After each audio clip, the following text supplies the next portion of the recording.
Welcome to the Hanford Dixon Show. I'm Gabriella Cruz alongside the top dog.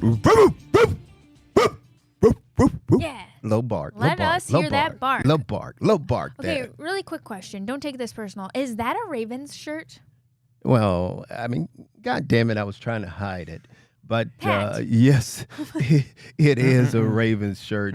Don't you say one word, guy. Pat. Don't you say one damn word over I there. know Ozzy gave you this shirt. Well, I got to tell you this. He better have. I got to tell you guys the reason that I have this shirt on is because, and you're right. You guys are right. It has something to do with Ozzy. I lost a bet. And in losing this bet, I had to come on the show and wear some sort of Ravens gear. And I won't go into detail. Yeah, what's But I'll that? tell you guys this. It had something to do with the Cavs. Oh. So I'll just tell you that. It had something to do with the Cavs. So Yeah, I think we can connect the dots there. Our poor Cavs. I think people are still probably reeling or digesting the 4-1 series ending to the Pacers and getting knocked out of the playoffs a lot sooner than I think a lot of people anticipated for this particular team that had 64 wins during the regular season, and of course a coach of the year, defensive player of the year, Donovan Mitchell, and all-stars. Yeah, I'm still not over it.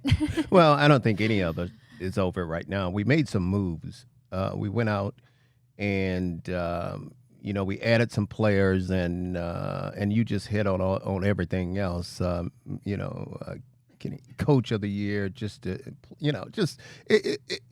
for us not to get past what we did last year really, really hurts. I mean, it really, really hurts. For us not to be still playing in the playoffs is just crazy. I mean, there's no way, if you'd have said this to me, that I would have believed you that the Cavs would be bounced in the second round. Right. I mean, there's no. I'm just. It's just mind-boggling to me. I just can't. I can't understand. I'm gonna take it back to football when we lost those 3 AFC Championship games. Yeah, sure. I mean, I think this is pretty the much. players and the fans. Yeah, it's this crazy. is- We're used to feeling this devastated. No offense about the Browns. Yeah. Yeah. I'm sorry. Yeah, how'd you feel as a player? Were you devastated? I would have to imagine. The reason why I was hurting so much because I know the fan base. I know how important it is to the Cleveland fans, and I keep telling everybody everywhere. And Cleveland fans, the best fans in the world, because they are loyal to their team. And I felt bad because we let the fans down. I mean, we really, really let them down, and you could just hear that in Mitchell's voice. It was a historical season nonetheless. It was. It's a really difficult way to end the season, but we do love our Cavs here in Cleveland. Like you said, we're used to picking up and moving to next year, but Yeah. it was a tough way to go, but maybe the Guards, maybe the Brownies. Yeah, hopefully our Browns fan base, to bring it back to Browns, hopefully this year as we continue to dive into our news, we have our our Browns headlines coming up here shortly. That'll give us some hope.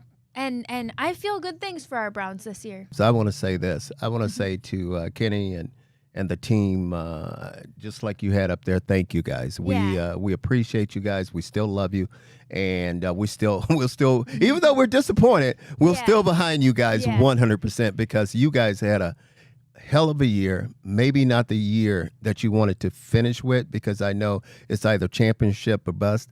And obviously we didn't make it to the championship, and obviously we didn't win the championship. And I know that was the goal that everybody set before the year.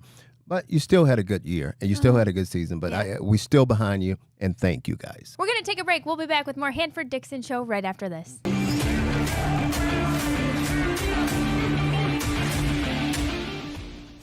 Welcome back to the Hanford Dixon Show. It's time for our Browns headlines, brought to you by our friends at Northeast Factory Direct. If you're looking for furniture, mattresses, kitchen cabinets, patio sets, hot tubs, and more, Northeast Factory Direct will hook you up. We see Alex there in the video, new video. He's the owner. He's amazing. You'll go in there. If he's there, he'll totally help you out. You think he's relaxed? Oh, yeah. Have you tried sitting on any of these stunning pieces? He started, Alex, by the way, started this out of his garage. So many years ago because he was tired of seeing people overpay for furniture. Instead of fancy showrooms and high-pressure salespeople, what Northeast Factory Direct has done is they've just kept it very simple. They buy in bulk, they cut out that middleman, and they pass those savings on directly to you. Everything they sell is in stock and ready to ship, so you won't be waiting for weeks to get that new furniture. Just great products, amazing prices, and a team that genuinely cares about you getting what you'd like. So visit them today in Cleveland, Euclid, Macedonia, or North Canton, and you can also check them out online, northeastfactorydirect.com. But don't forget to ask about that Hanford Dixon bonus. How long have you been knowing Alex? You've been knowing, his daughter, right? Yeah, remember? So I ran cross country with his daughter in high school. Yep. And then You've told me that before. I should remember that. Yep, yeah. And then she ended up moving to the West Coast with our other friend from high school, who's a good friend of mine. And now she's back in the Cleveland area. She's actually helping out with the store, which is funny. All right. Put on those glasses. Marketing. Let me see. Put on those glasses. All right, Let me it's see what time you to got. talk Let me see. Browns. Let me see what you got It's there. time Let to me see. talk Browns headlines. Look at that girl. You go. Truth be told, one of us has been working a lot, and one of us left the ballpark to be shooting this show. Ooh. Hey, that was a dagger. You know, you just. Well, no, it's not a dagger. It's just I came straight from work, so there's a reason why I was late. But I don't know why you were late. No, I'm just kidding. You know what? You are the James Brown of because I mean, no one works harder than you do. You go get it. That's what I like about you. Thanks, buddy. It's fun. We dabble. All right, let's get into our Browns headlines. You know what we didn't talk about last show is the impact of this JOK injury. I know they haven't dished us a ton of specifics, but obviously we can put together that this has to do with his neck, head, and that injury he sustained against the Ravens and colliding with Derrick Henry last year.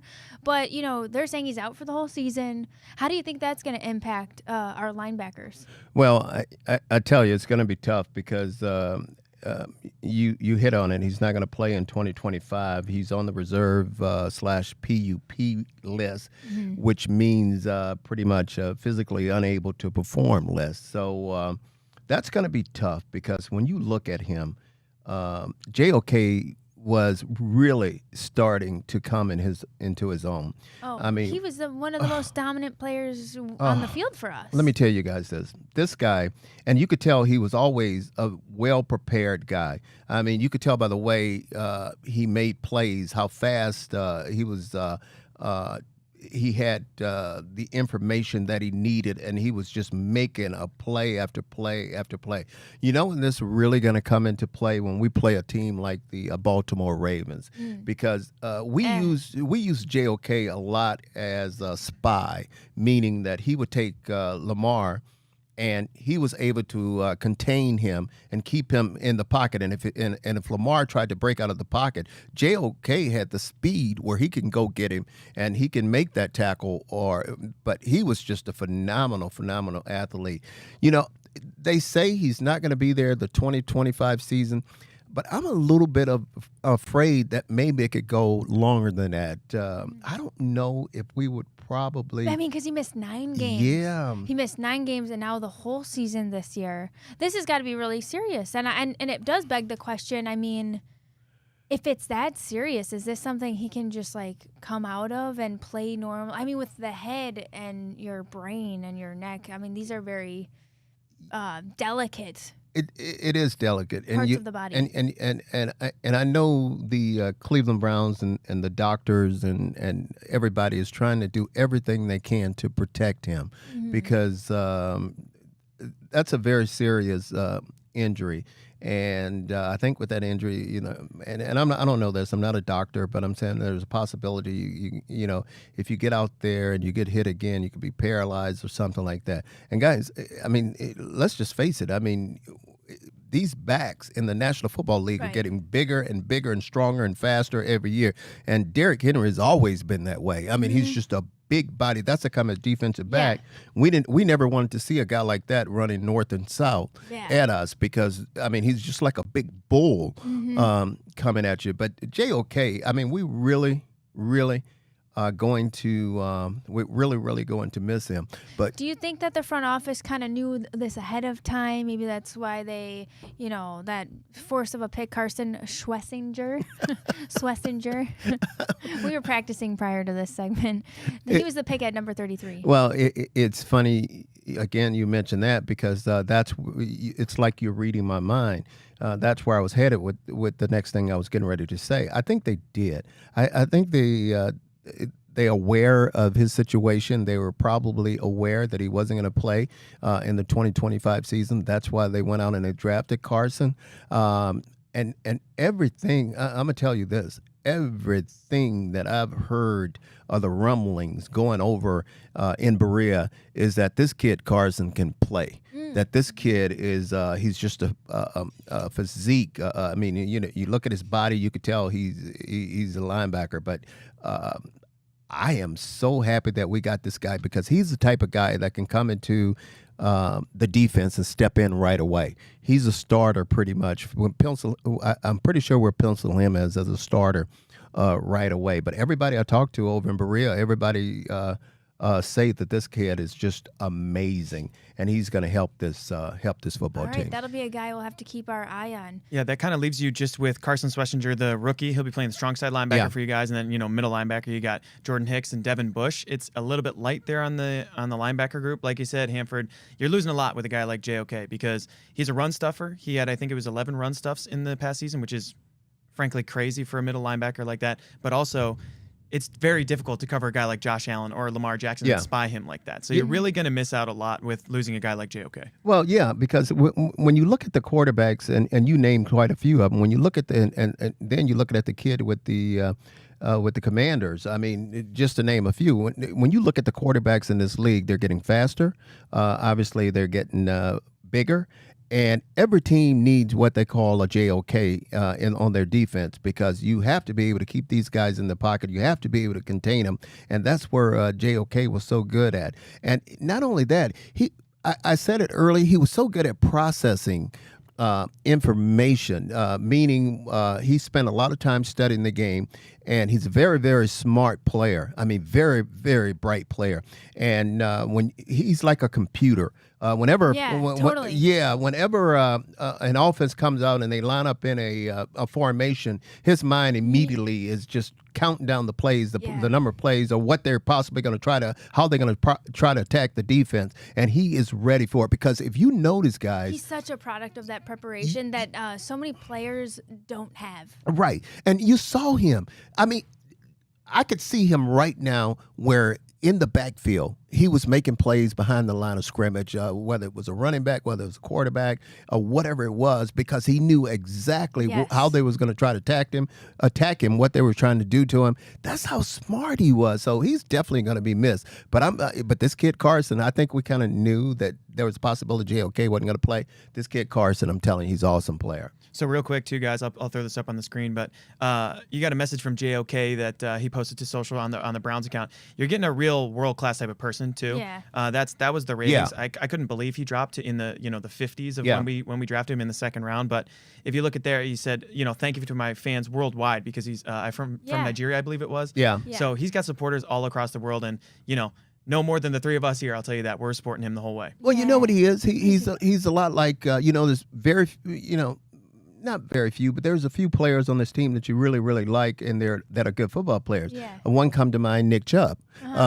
JOK is a lot like Nick Chubb. You know what I mean? Personalities, I think, but similar values and how they portray it. I remember I got a chance to talk to JOK for a while at the Cleveland Sports Awards a couple years ago. When Greg Newsome got that award for, was it Rookie of the Year award? Anyway, our Cleveland Sports Award. Yeah. But I just remember JOK being very soft-spoken and humble. Philosophical. Yeah. He's just he is nerd feels like a negative connotation, but philosophical dude. Yeah, in the best way. He is the man, and again, we're gonna miss him, but that's all right. Yeah. We'll be okay, and we wish him the best, and hopefully we're gonna say we want him back. Right. We want him back. We want him back soon. So now, is this a dumb question? If a player's out for the entire season, is he going to be around? Is he going to be able to bestow some of his wisdom onto these newer players, or is he going to kind of be? I would imagine he's around. I just wasn't sure, like, how close do they keep a player who's working on that kind of stuff? There is no question he's going to be around. There is no question that he's going to help a younger player like Carson come in here. There is no question that the Browns are not crazy enough to not have this guy right there in the meeting rooms and right there on the field during practice and everything, because JOK, just his impact, just the things, his knowledge and things, he can pass that on to a lot of the younger players. But that was a good question, absolutely. I would find it hard to believe that he's not going to be around, that he's not going to be in that locker room, in those meetings on defense, passing on the knowledge that he knows from a lot of these guys. And he's the right person to do so. We're going to take a break. We'll be back with more Hanford Dixon right after this.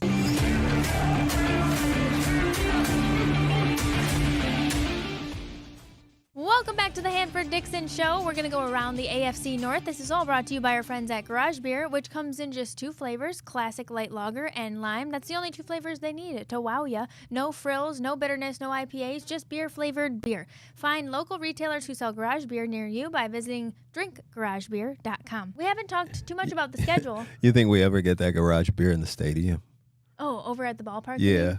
Or at your stadium. Isn't that Brown Stadium? That would be that would be good, but that'd be big time. That would be big time.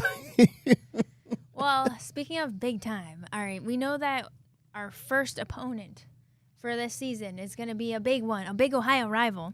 We're taking on the Bengals. So what are your thoughts with some of the schedule news that's coming out, and how do you feel about taking on Joe Burrow first thing? Well, I can tell you this, again, that's that AFC North, and we're going to tell right away just how good we are, because the Bengals are a solid football team. I mean, they are a football team, you know, there's just look at that offense. I mean, you look at that offense, and then I think the only problems they're going to have is maybe on that defense, because they've really made some players mad, and they've spent all this money on the offense, and they just totally forget about the defense. You have to have a good defense, but I think it's going to be I think it's a great matchup. Again, you got the Battle of Ohio, 2 teams again in the AFC North, and it's going to be interesting to see what happens during that ball game. It's going to be interesting to see who we start at that ball game, because here's how I think the whole thing is going to go. Obviously, they got as far as their starting quarterback. I mean, let's just face it, they're all set. But Flacco, I think, is going to get start this whole thing out. I don't know, guys, if Pickett is going to make this roster. That's a big question mark for me, because I think what's going to happen is you're going to have the 2 young kids battling it out in training camp to see who's going to be number 2, who's going to be number 3. I think Shador will win that battle. That's just my personal thought on the whole thing. And I think what happened with Pickett, someone will probably trade for him or something. If not, there's a possibility he could get cut, and Pickett don't cuss me out. I mean, big dog, I want you to make the team. I want you to come out. I want you to play well. I want you to but we cannot have, Pat, I think you mentioned it. You never had, I don't think anyone has ever had 4 quarterbacks, have they? I'd be the first that I've ever heard of. But I think, so Gab, I don't know. Joe Flacco has to be under center in that first game. Yeah. I think for the think fans, so. Yeah. especially, so we're opening at home, guys, 1 o'clock on the very first Sunday of the season. I got goosebumps thinking about it already. A divisional game. There's a lot of divisional games opening the season. I cannot wait, because the Browns with Joe Flacco, this could be a home opener win. I don't think we've had a home opener win since 2007? Let me say this before you comment. The place is going to be rocking. Yeah. I mean, it's going to be crazy. Absolutely rocking. That's one of those days when I will come in there and I would just let them know that I have a few plays in me. You know, just give me about 5 or 6 plays. I think I have a few plays. That's how fired up I would be, and I know how fired up they're going to be, because Joe Burrow is going to come in here and just throw darts at us. We got to be ready. Yeah, it's going to be exciting. I'm actually really looking forward. Can't wait, guys. Honestly, too, that jogged a memory of mine, Hanford. I've been meaning to ask you, but so I went to school in Cincinnati, right? I went to Xavier University down there in Cincinnati. I looked this up. You know a guy named Tim McGee for the Bengals? Do I know him? Do I know Tim Yeah, McGee? you like put the clamps on him, Yeah, right? You locked yeah, him down. yeah. I never told you this before. He was my Uber driver one time in Cincinnati when I was a college student. Oh, that's Are awesome. you Isn't that serious? crazy? Yeah, I didn't know anything. I mean, I didn't really know anything about the 80s Bengals, but I Right. said, he was like, you guys know anything about the Bengals? And I'm like, I mean, a little bit. He was letting you know who he was was? letting us know. Because he was, That's awesome. 87 to 89 were his kind of years. Great basically. guy. Great guy, wasn't he? Isn't that a small world moment? Oh, That's so my cool. God. I have two divisional opponents that I. You know who was throwing darts to him? Boomer. Yeah. That's when Boomer Esiason was throwing darts to this guy. But yeah, I know Tim McGee. That is just absolutely. Wow. Him and Tim Wild. McGee, Eddie Brown, and Man. just to name a few of those guys. Isn't Who that would funny have known, though? Pat, that you would have been Uber driving? I know, with right? Tim McGee. How Tim about that? McGee. But guys, And then isn't it fast gonna be forward. isn't it gonna be something like that? Rivalry goes all the way back, way past the 80s Yeah. with the Bengals. Paul Brown starting the Bengals, but starting week 1 this year against a divisional opponent, especially the Bengals, who they're always a high flying team. I cannot wait. What- Give me a W in that It's gonna game be at exciting. home. Give me a W. And that's why I say it goes all way back, because it goes way back to the AFC Central. I mean, when we were the AFC Central, the Bengals were still in our division. Now it's the AFC North. But I'm telling you, you couldn't have asked for a bigger, better game than to play your arch rival, talking about the Cincinnati Bengals on a home opening. This game is going to be, I'm telling you, the place is going to be rocking. Plus, it's a divisional game. So that's the thing right there. So, Yeah. boy, what I don't know who make these schedules or who schedule these games, but they know how to do it. I think they have it on track there. There's more excitement coming in week 5. This is a biggie, the London game. Are you going to go to London? Did I ask you that? No, I don't think I'm going, but don't count me out. There's Okay. a possibility I may be over there. Okay. Well, we were just talking about the Vikings. Producer Pat mentioned it, but they'll actually already be over there for a That's week right. prior. Yeah, guys. So we're playing the Vikings 9:30 a.m. Eastern time, week 5, Awesome. October 5th. But if you look at it here, I'll pull it up. The Vikings are going to be back to back games in Europe. So they're playing at Croke Park in Dublin, Ireland. The week before they play, the Browns are playing the Steelers. So they Yeah. get back-to-back AFC North opponents, plus they'll already have been adjusted to, jet time lag, zone, the European yeah. time zone changes, and all that type of stuff. I don't exactly love that for our defense, trying to go up against Justin Jefferson, Yeah. already not jet lagged. But that's Yeah. going to be an incredible game. Browns will go over there. They'll probably spend the entire week over there, because that's a trip where normally they take the entire family, all the players, all Okay. the the coaches. They'll take their wives, they'll take their kids, and they'll all go over there a week early. So it is tough adjusting to the new time. Yeah. But they give you enough time to get over there to kind of adjust to the whole thing. So, Yeah. but Okay, there's that's good. Like but a what few you- days or something. a couple yeah, but the days. most important thing you have to do when you make trips like that, when you play games like that, you have to block out all the noise, because let the families, let them go and let them explore, the country, that we're in. But the players have to concentrate and understand, and I'm sure they know this, that they have a job to do, and that job is to win a football game. And you can't let the distractions and everything else that's going on, but still you want to give them a little time to also enjoy London. So what a great schedule, because we What I was think one of your favorite? Did you play abroad? I want to say I want to say we went to London and also played a game over there, and it was different. It was really different because we as Americans, we always think everybody else is a little weird. You know what I'm saying?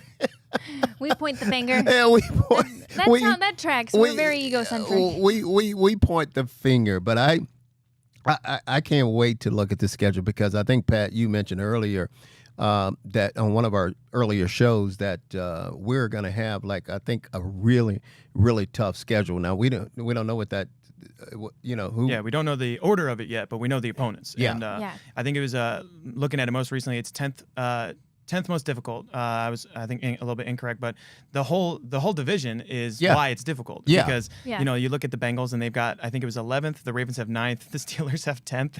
Most difficult schedules, guys. It's really difficult when you're trying to beat up on your own. All teams that, let's face it, should be above 500, but 3 of which who actually were. Okay.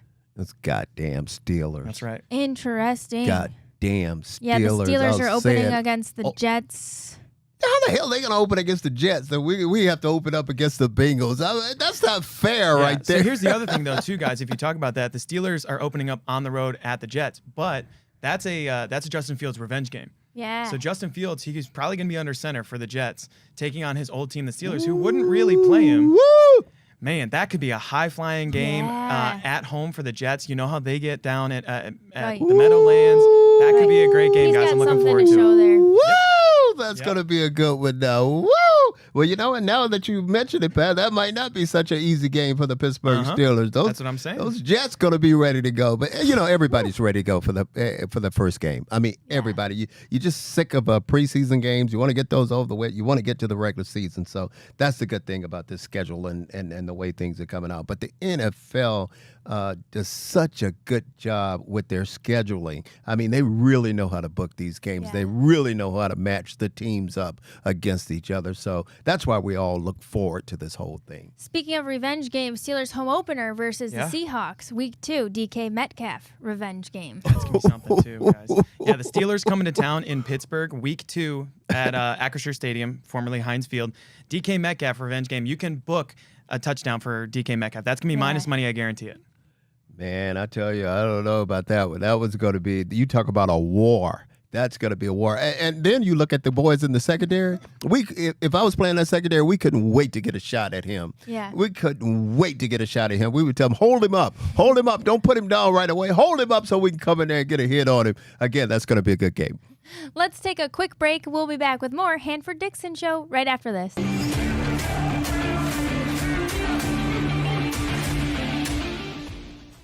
Welcome back to the Hanford Dixon Show. It is time for our Lipton Hard Iced Tea hard-hitting question of the week. First, want to tell you guys about this amazing golf swag that you can get thanks to our friends at Lipton Hard Iced Tea. You can visit a local retailer who sells Lipton Hard Iced Tea to enter and win some golf swag, or even the grand prize is actually golfing with Jimmy Hanlon. So, pretty exciting stuff. If you haven't checked out Jimmy's shows, he's a total expert and an amazing teacher. So big thanks to Lipton Hard Iced Tea. This is the segment where we kind of look at what we've got as far as Browns in our pieces. And right now it feels relevant to ask about the wide receiver room, Hanford. It'll be headlined by Jerry Jeudy, but what do you anticipate as the season grows nearer? Are we going to be doing any trades there? Are we going to be asking some of these other guys, Cedric Tillman, Jamari Thrash, other guys to step up? What are your thoughts? Boy, you named the name right there, Tillman. I mean, I've always been high on him, a big target, a guy that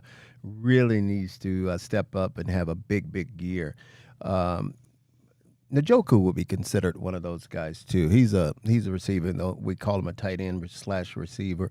You know, there's some problems right there brewing because Njoku is trying to get a new contract, and my understanding is right now they pretty much broken up. You know, they're not talking anymore because I guess they're that far apart. But you know what I'm kind of excited about?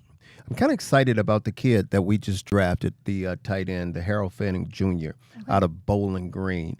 I mean, this kid, he broke the FBS record for tight ends in receiving yards, reception yards, and he is going to be an outstanding tight end for us because he's another guy that everybody is talking about. He wooing and wooing everybody in this mini camp that we just had. So he, along with Njoku, they're going to be two guys, main targets for one of the quarterbacks, Flacco or whoever the quarterback it is. But we still have to make some moves, and I think we will make some moves as far as the wide receiver goes because you're exactly right. Jerry Jeudy is pretty much it. I mean, we have a lot of backup guys, the guys that we're hoping that's going to step up. But as far as the receivers, Jerry Jeudy is the main guy. And it looks like, Pat, wide receivers, Browns are second last in what we've spent, 17.1. Yeah, guys, if you look at it, so the wide receiver room is pretty barren. They've got Jerry Jeudy and, Cedric Tillman, Jamari Thrash, but all of those guys are on fairly cheap deals. Jerry Jeudy was the most expensive in there. This is from Warren Sharp, guys. So number one on the list, $55.01 million. That is how much the Cincinnati Bengals have spent on their wide receiver room. Oh. Look all the way down there at number 31, 17.1, just ahead of the Chargers, is your Cleveland Browns. No! Yep, second last in the league in wide receiver spending. And I know, Hanford, you made the good point that, our pass catchers are going to be our tight ends with David Njoku and Harold Fannin Jr., but you can't just roll into a questionably healthy Cedric Tillman and just pray that Jerry Jeudy has, 1,229 yards like he did last year, 4 touchdowns. all of that was with Jameis Winston. But one big game, he had 3 touchdowns against the Broncos, guys. It's very thin in the wide receiver room. Hey, guys, you get what you pay for. Yeah. I mean, those numbers right there tell the whole story. Can we take that wide receiver room and trade it with that whole room with those guys that we're going to play for the first game?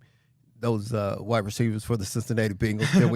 Can we just swap the Bengals and look at us like we're crazy? Yeah, do a little switcheroo. Yeah, do a little switcheroo right there because you look at our room and our wide receiver room is just absolutely, I won't say terrible, but it's not great. And then you look at the Cincinnati Bengals wide receiver room, theirs is really, really good. The question I'm gonna shoot at you guys again. Amari Cooper. You remember I asked you guys about that? So true. That's Amari so true. Cooper. What do you guys think about maybe bringing him back? Because I'd take him. Guys, he's trying to come back. Yeah. He had a career year with Joe Flacco. I know we've talked about it up and down, but Good the time. Cowboys traded for George Pickens. He would have been a landing spot for them, a very natural landing spot.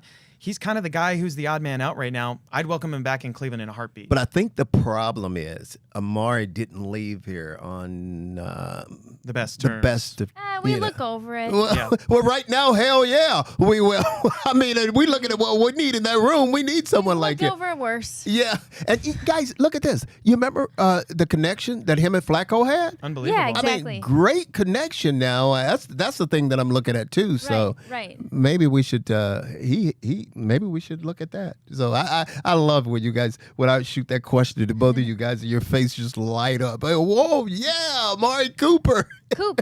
The thing about it is, like, I'll welcome anyone else really who's played meaningful snaps in the NFL because Jamari Thrash, deep threat, he's got some speed to him, but I just don't see him being a consistent contributor on this offense. How about Deontay Johnson? Deontay Johnson, I guess he's a possession wide receiver, but he's a little over the hill, don't you think, Hanford? Yeah. Is David Bell still on this roster? I agree. He's on a with milk carton. Pat, I agree with you. What Aguilar? I mean, Aguilar is a guy. I mean, you're talking about a speed guy. I mean, he's a guy that's out there. You remember Aguilar played with the Ravens? I mean, but we'll see. But again, that room, we got to do something. We have to upgrade that room. Let's take a quick break. We'll be back with more Hanford Dixon Show right after this.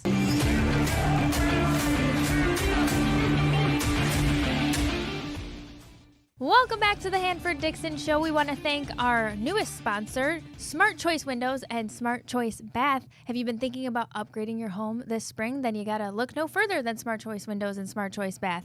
They're running a great deal right now. Buy 2 windows, get 2 free. And it gets even better. They're offering 0% financing for 24 months, or if you prefer, they do have that no payment or no down payment option with monthly payments as low as $199. Some restrictions apply there. If your bathroom needs an update, the same great team at Smart Choice Baths has you covered. They are offering $1,500 off a brand new shower or tub this month. So if you've been putting off that remodel, now is the perfect time for you to just go for it. If you're ready for quieter, more energy efficient windows or a bathroom that finally works for your life, make the call. Dial 440-WINDOWS or head over to smartchoicewindows.com and smartchoicebaths.com to schedule your free no pressure estimate today. Big shout out to Smart Choice Windows and Smart Choice Bath. Hanford, we got to get into a little bit of our Browns stadium news here. Roger Goodell flew out and was reviewing, he flew to Columbus to lobby Governor DeWine to approve the state funding for the Brook Park Dome. So he personally flew out there, and that is news. And we're here to chat about it. Well, you know what? That's big news, and I'm just a little bit surprised because, as everybody knows, Roger works for the owners. That's who pretty much pays his paycheck.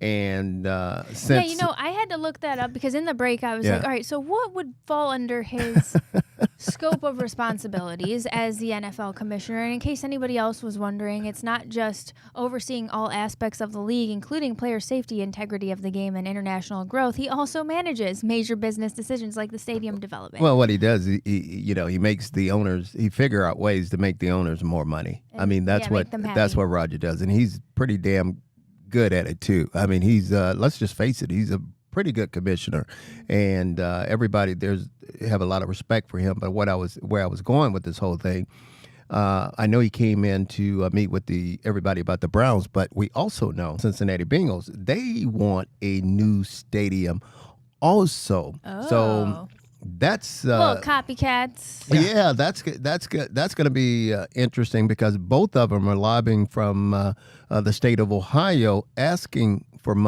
funds to build their new stadiums. But Roger, this is a big deal. Like you said, and like we said, for him to just jump on a plane and obviously, and let's just take it, he's not flying. He's private jet, when he's jumping on a plane. But this whole stadium thing, it still got me torn because, and I know you want to move to Brook Park and all that, and I understand the move and I understand why. I understand what you want to do. You want to build a dome there and you want to build up everything around it. But I wish that they could figure out a way to do that everything downtown. I mean, because here we are, right here on Lake Erie, and again, I don't care, regardless of where you put it. I love the Browns, and I'm going to be right there. I'm going to be right there cheering them on because I love the Cleveland Browns. So here's the other thing, though, too, guys, is they're quoted as saying it'll bring people downtown to Cleveland. That's what they're saying. It'll benefit the entire area, including downtown. Not just Brook Park. People, coming downtown, they're coming for events, all that type of stuff. Bullshit. Yeah. Like, bullshit. Absolutely no one is staying downtown if they can get over in Brook Park. They're not going to go to the game, Brook Park, come downtown to eat, and then come back over to Brook Park to stay after the game. It's not happening. Realistic. It's not realistic. How it works. Yeah. You're only going to do that for the Cavs and the Guardians. And guess what? The Cavs, they got money from the city. They got money from the state so that they could get improvements on their own stadium. And people are staying downtown. That's what keeps downtown alive. You saw it the other day. Yeah. That's what keeps Cleveland downtown alive. I'm kind of bummed that they couldn't spruce up like our downtown. I agree. Obviously. I know this is old. Everybody's bickering about it. And it's like, just shut up. They're going to do the dome. They're already going to do it their way. And it looks like here, if the money is to be included in the state budget, a decision has to be made by June 30th.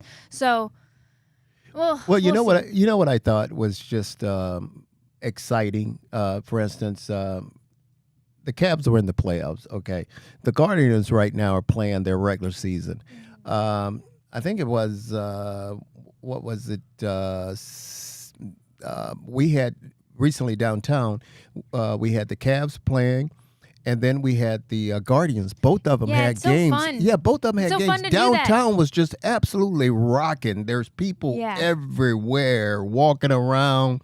You could see all the restaurants and their patios and all that are just filled with people. You could very well do a doubleheader, your own doubleheader with our Cleveland Big Three. It's just exciting, and again, I like Brook Park too. Don't get me wrong. I mean, I'm not talking about Brook Park. I just wish they can find a way to do it downtown. But I'm behind them either way. But because I think in general, outside of the fact that it'd be really nice on the waterfront, it feels like we have the space. You could take all those ideas and do it here. Or maybe that's too simplistic of a thought. But outside of that, it's just for the city of downtown Cleveland in general to continue growing. Like, I don't know if you guys have noticed, but if you ever go for a stroll, there are just some buildings where it's like, why aren't we doing something with this? Yeah. There's so much opportunity downtown Cleveland too. And I don't know, Hanford, if you really kept up much, like 5 years after you retired, when the municipal stadium was basically knocked down for the new stadium. Yeah. What was this? Was there similar outcry? I mean, I understand that municipal stadium was in disrepair comparatively, but was there a similar outrage in the 90s? I mean. No, I think they were ready for it to go. Yeah, I think they were ready for that one to come down. I think because the thing too is they were ready for it. Yeah.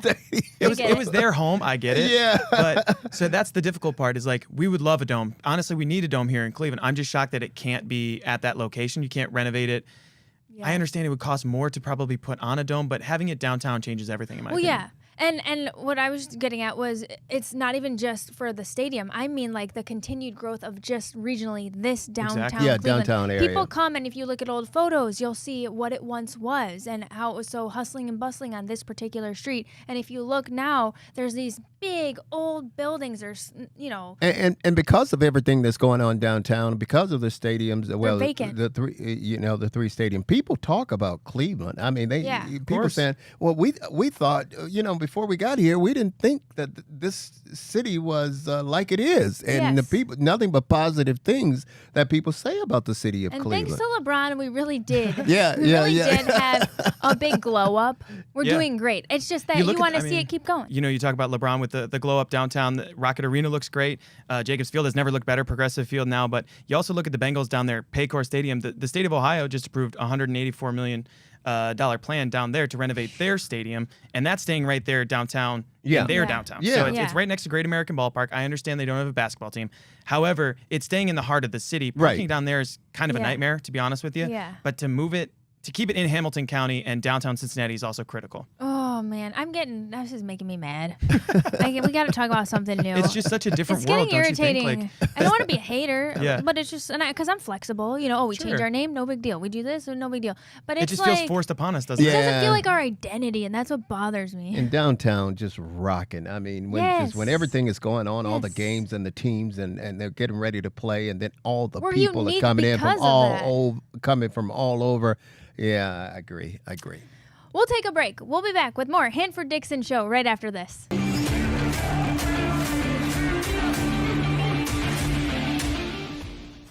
Welcome back to the Hanford Dixon Show as we are in the home stretch of this week's show. And, you know, we were kind of talking about that London game and the schedule. How did I know you was going there? And Hanford gave us some wise words that were, you know, you got to black out the distractions. That's what you admittedly don't remember as much about that 89 game in London, right? Well, you know, I can't remember what I did yesterday, but I do know we went over there and we played in 89, and it was just so exciting for us just to go to a different country, just to look at the customs and the things and how they do things, and we had a great time. But you know, the family, old school throwback. Look at some of the boys. Look at BK. Look at my dog, Randall BK. Cunningham back there. You remember Randall Cunningham, don't you, Gab? Well, no. Come on, you better remember Randall. No, dude, I wasn't born yet. But you still you go back and you go back and you study. Look at the dogs. Well, now I'm you see the dogs are still there, don't you? The dogs was over there. Throw back there. BK, let it fly to Webster Slaughter. That's awesome. No, it's Reggie. That is Webster Slaughter. See That's there? You didn't awesome. Look at that. That is awesome. We have a good history over there in London, guys. Yes. We did lose, I think, that game, if I remember correctly. Randall Cunningham got the better of us playing the Eagles. But, guys, it's not the first time we've been over there. We played 2017 against the Vikings as well. But Hanford, I mean, NFL Europe, the Browns, any good luck there going? Well, you know what? I was there, too, at that 2017 game when we was over there. Obviously, I wasn't playing, but I was over there to root the team on. And what surprises me, guys, about this? How many fans travel and go to that game? And believe it or not, we have fans already over there. Mm-hmm. You know, again, we know about all the Browns backers. We have them all over the world, but it's just exciting time. So I'm happy about the team. I'm happy they get a chance. I'm really happy for their families because that's really a trip for them. And I know you wanted to chat a little guards before we got out of here. Yeah, I just want to tell you how mad I am. I know you just want to. You know, you guys know I'm a big Christmas fan. I mean, I love him. I guarantee you, if you go back, Nolan Jones, if you go back, and for some reason, we feel an obligation that we have to play this guy. And he's playing a lot more than Big Christmas is playing. If you go back and give Big Christmas as many at-bats that Nolan Jones have, I guarantee you Big Christmas will get this thing going. So I'm a little bit upset with that. And I want to tell the Guardians, God damn it, let Big Christmas go. Let him play, because just him with that big frame, with that big body up there batting, he can get it done. Give him some more opportunities. Maybe by the time that this airs, he'll get more opportunities. We'll be seeing. We'll be keeping an eye out. Okay. Take me out, Gab. The Hanford Dixon Show. We'll be back next week.